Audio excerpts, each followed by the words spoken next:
So good afternoon, ladies and gentlemen. Thank you so much for this opportunity to come and share in this discourses. It's very illuminating. I mean, it was the most fascinating to know and learn about each of these symbols. And I'm here to talk about the Hindu symbol of Om, which is a scriptural representation of a sound. So I'm Soma Chatterjee. I represent the SiVIC Board on Hinduism from Hindu American Foundation. And in order to, so like I said, it is a representation of sound. So in order to give you a holistic view of what this particular sound and symbolism mean, I would like to begin at the very beginning.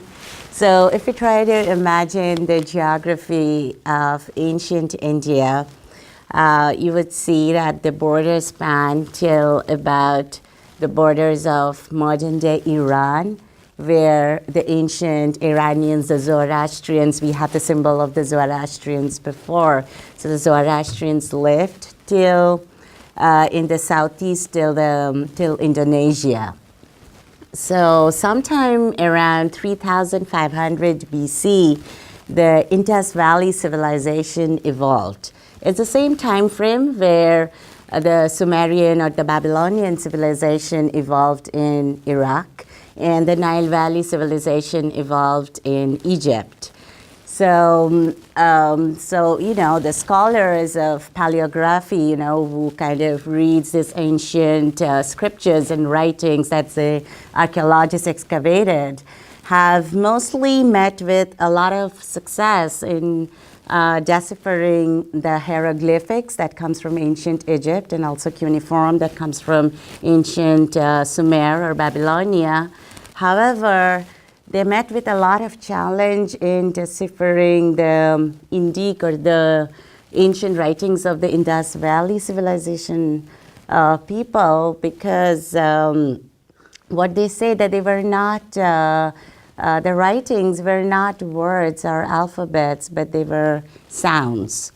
So when we look at the classical theology of Hinduism, it evolved sometime around 2,500 BC.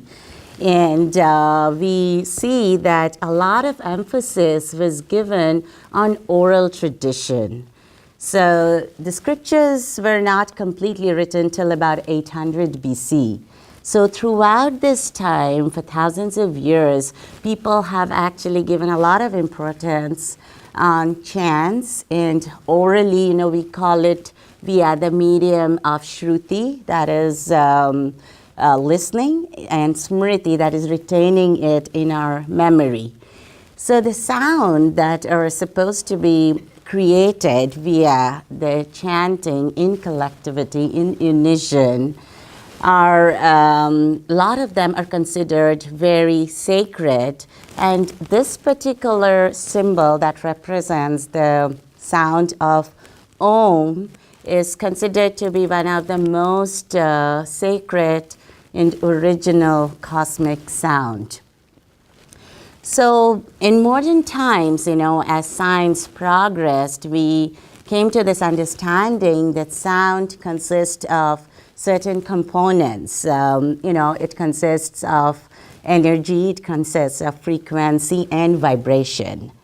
So why the sound is considered sacred in the sense is that the vibration, the energy magnetic field that gets generated by chanting of Om at the frequency of 432 hertz, which is supposed to be the most natural frequency of sound in nature, So when we are chanting this particular sound Om at 434 hertz, then the atoms in our body actually vibrates and are at resonance in harmony with the vibration of the surrounding nature.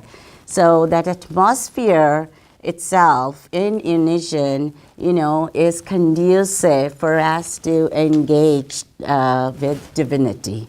So that is how Om is very significant in our scriptures. In fact, all our sacred chants, or as we call them, the mantras, begin and end with the chanting of Om. Also, when you look at the sound Om, if we try to divide that sound, there are 3 parts of it. So when I'm saying Om, there is A, which is the English alphabet A. There is U, the English alphabet U, and there is the English alphabet M. So together they form that sound and that frequency, making that vibration called Om. And I would like to end by chanting one of our very holy chants. So I'm sure many of us are familiar with the postures of sun salutation in yoga. So this particular chant, or the mantra that we call, it's called the Gayatri mantra, which is basically dedicated to sun.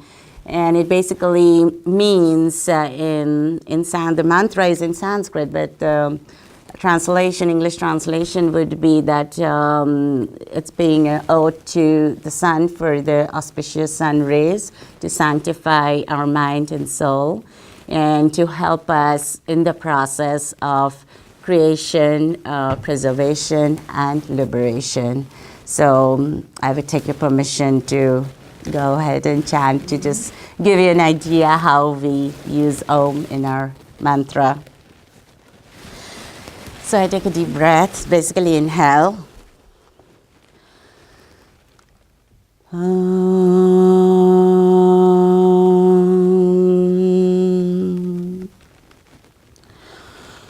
Om Bhurrbhuva Swaha Om Tat Saviturvarenyam Bhargo Devasya Dhimahi Dhiyo Yo Na Prachodayat. Om